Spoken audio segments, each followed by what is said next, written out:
When most people think about studying abroad in Australia, they think about studying in Sydney, Melbourne, or even Brisbane, large cities that attract equally large number of American students, because, well, we've heard of them before.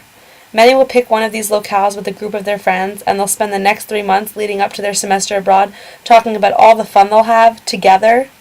That wasn't me. In May of 2013, I got a phone call informing me that I was going to be the only American student. Yes, the only student going to my host university.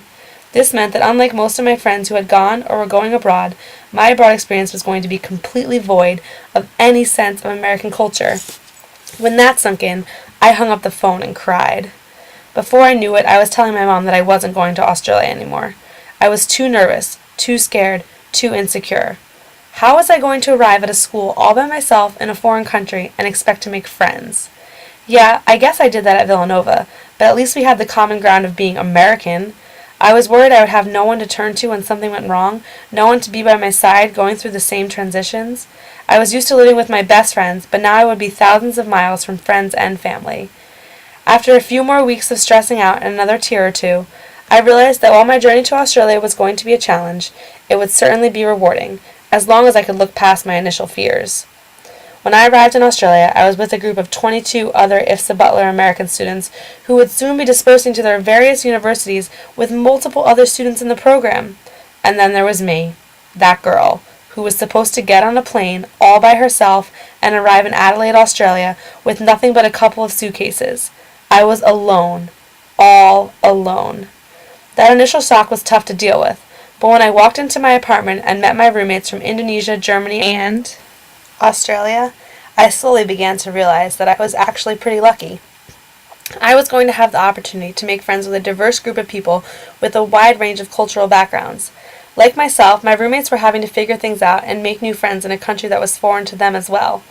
With time, I became more and more willing to allow myself to dive into Australian culture, and in doing so, I got to learn a lot about myself and how to be my own person.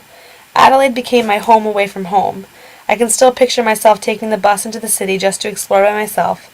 I vividly remember going to the Royal Adelaide Show and getting a true taste of Aussie culture, witnessing sheep shearing and wood chopping competitions, things that would be quite peculiar in northern New Jersey. I will always miss my Tim Tam cookies and learning about Australian football. I got the true, authentic Adelaide experience. During my time in Australia, I also made 2 trips, one up the Australian coast and one to Thailand.